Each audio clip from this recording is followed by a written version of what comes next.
Hey guys, you thought I'm here. Wait, am I too far? So, today I thought that I might do a top 10.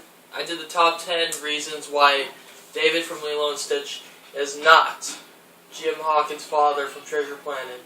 So, today I thought that we could do a top 10 about Disney films. So, this is the top 10 Disney movies that I like, but everyone else seems to hate. First of all, I don't want to offend anybody here. Before I start this countdown, I have some honorable mentions, which are The Hunchback of Notre Dame 2. Yeah, everyone really hates this movie.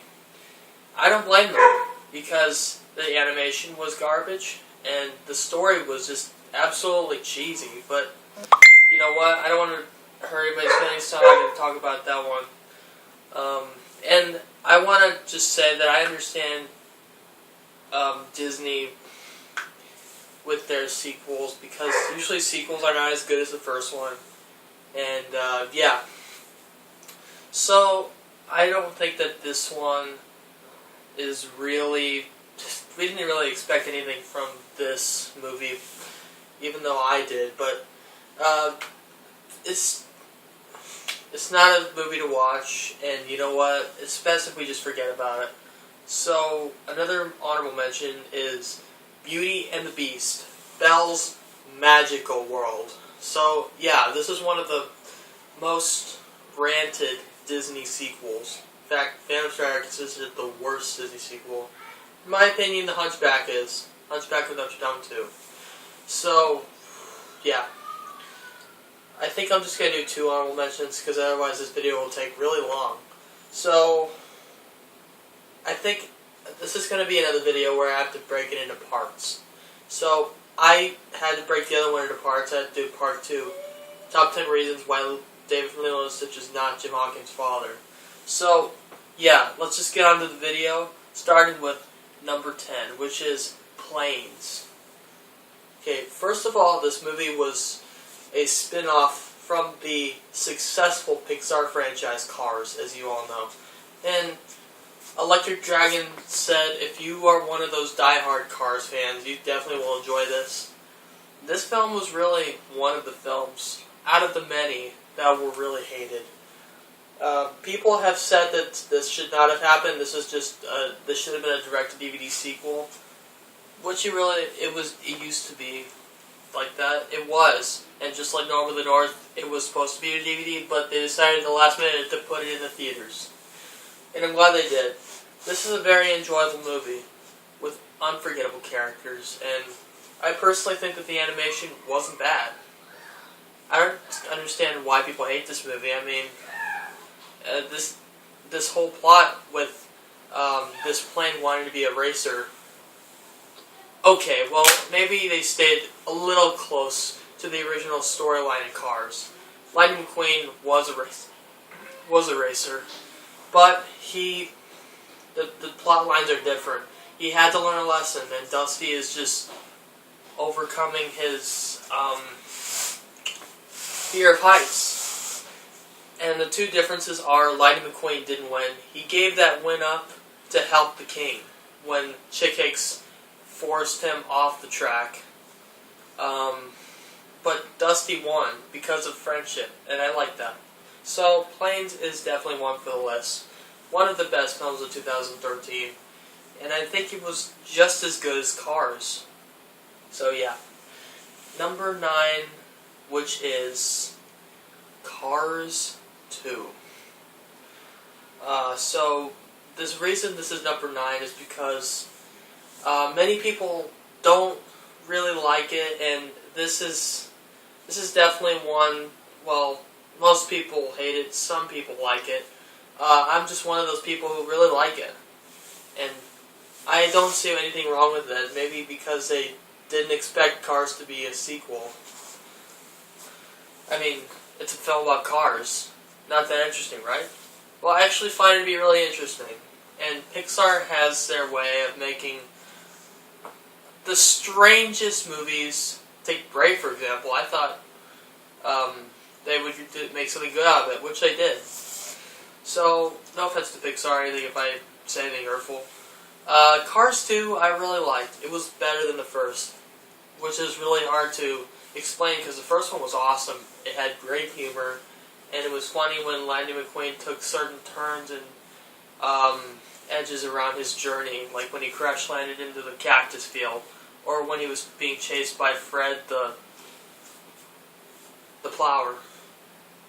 So, if you catch my drift, plus I think the spy thing was pretty cool. Mater becoming a spy. And look at all the cool gadgets he got. That was actually a cool spin for the Cars franchise. So yeah, Cars 2, definitely worth a watch. Number 8, which is Brother Bear. Maybe I'm cheating a little on this one because not many people hate it. It's just one of those Disney films that didn't get much attention, like, films like Sinbad when it came out, or Harry Potter. This came out in 2003. It didn't get as much attention as Finding Nemo, which was released in the same year. But I just always thought that Brother Bear was a good story. And I always liked the premise of the main character learning a lesson. And it kind of made me cry. There were some parts that I forgot. Like Phil Collins singing No Way Out when Kenai finally comes clean about him killing Koda's mother. So, yeah, that was a forgettable scene for me. And I never really remembered Brother Bear when I thought of Disney, but now that I've watched it again, I can remember it.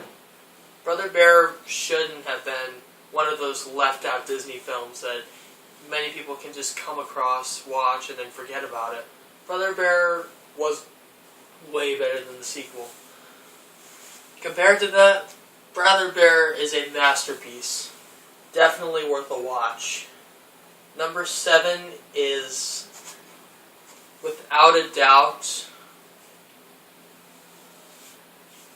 Braveheart. Bambi 2. Alright, so, yeah, I really did enjoy this film. My favorite part is probably the last scene when Bambi accidentally kisses Feline and the porcupine, shoots quills at him. Why do people hate this one? It's just like a simple premise of the first one. Although I found the first one a little uninteresting to watch, but this one really made up for it with decent animation. I know it was back in the old days when animation was still coming to its grips, but still, the sequel is way better, even though it's kind of a retelling of the original. But I think Bambi 2 is worth a watch. Number 6. Atlantis: The Lost Empire. This movie was really cool. I gotta say, the 3D in this, well, it wasn't 3D, but it was cool to see how the Atlantis vehicles worked, the way that the crystal powered them. Plus, I always thought that Milo was one of the best characters for this movie, because he was just one of those really likable characters, one that really cared about his grandfather, one that really wanted to keep his, how do I say it? Well, Atlantis is just full of really good jokes and decent animation. Plus, this came out the year I was born. So, yeah. I really do think that Atlantis: The Lost Empire was really cool, and how Atlantis sunk, how they told the story, everything was perfectly acted. Plus, I love what I meant to say was the characters were perfectly acted. Everything was perfectly set up, and the way that they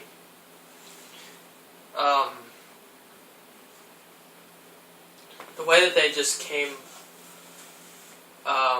to when they quit their jobs and left Roar, when he was taking the crystal out of the city, and and it was just really cool and very heartwarming when everyone else just gave up and went and just quit their jobs saying, "This is wrong." And then they put the crystal back and powered the city up, and to see the lava not even penetrate a single brick on the city, it was really cool to see the lava just like flow over the shield. It was amazing, and the color in this movie is outstanding. The music is great, and like I said, the characters top notch. Mole was kind of a character to be aggravated at, kind of a pervert, but you know what? The film itself is great, and this is on one of Nostalgia's top 10 movies that he likes, but everyone else seems to hate, but not to hurt anybody's feelings here. So, number 5, Chicken Little. Why does everyone hate this movie? As if you already know that Disney, back in the early 2000s, they had problem with their animated films, and they weren't getting enough glory and praise as their films before. Well, actually, that's not true. Lilo and Stitch and Emperor's New Groove both made a decent enough amount of cash to where they could say, let's just continue to make more 2D movies. However, this all completely went downhill when Treasure Planet came along, because they thought it would be the same as Treasure Island, and then they said no. Atlantis didn't do very good, but you know what? I still think that it should have done good. So yeah, Treasure Planet didn't work out good. Brother Bear came along. Nobody really went to see it. Did better than Treasure Planet, I think. But then they completely went downhill when everyone went to see Home on the Range. We'll get to that film in a minute. Anyway, they decided to release their first computer animated film with actual 3D and with Zach Braff doing the voice of Chicken Little, and they just decided to quit the whole 2D. They came back to 2D in 2009 with The Princess and the Frog, but they didn't do that until 2009. So yeah, and apparently everyone went to see this film and were really disappointed in it because of the cruel messages. Phantom Strider pointed that out. In fact, this is considered by many to be the worst Disney movie. I have no idea why they think that. It's got good animation. Sure, the bears kind of look weird, but I always loved Chicken Little. In fact, we all loved Chicken Little. And Zach Braff doing Chicken Little was fantastic. Chicken Little was one of those characters that got stuff done. Was just one of those likable characters that did stuff the way that they're meant to be, at least tried to anyway. There was no reason for him to be picked on, and the story is not about praising the popular and abusing and shunning and attacking the unpopular. It's about the hero. How do I say it? The hero fighting how do I put this? Overcoming all of that and being the hero in the end. Chicken Little was one of those, you get it. Plus, the other characters were likable that weren't the rest of the town. But personally, I never liked Turkey Lurkey. He was one of those dislikable characters. So yeah, I have no idea why people rip this one a new one. I definitely like it. And Zootopia, I can compare it to Zootopia. They're both really great movies. Definitely recommend Chicken Little. So, number 4 is Lilo and Stitch 2.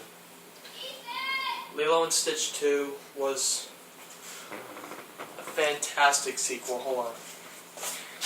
What? I'm in the middle of a video.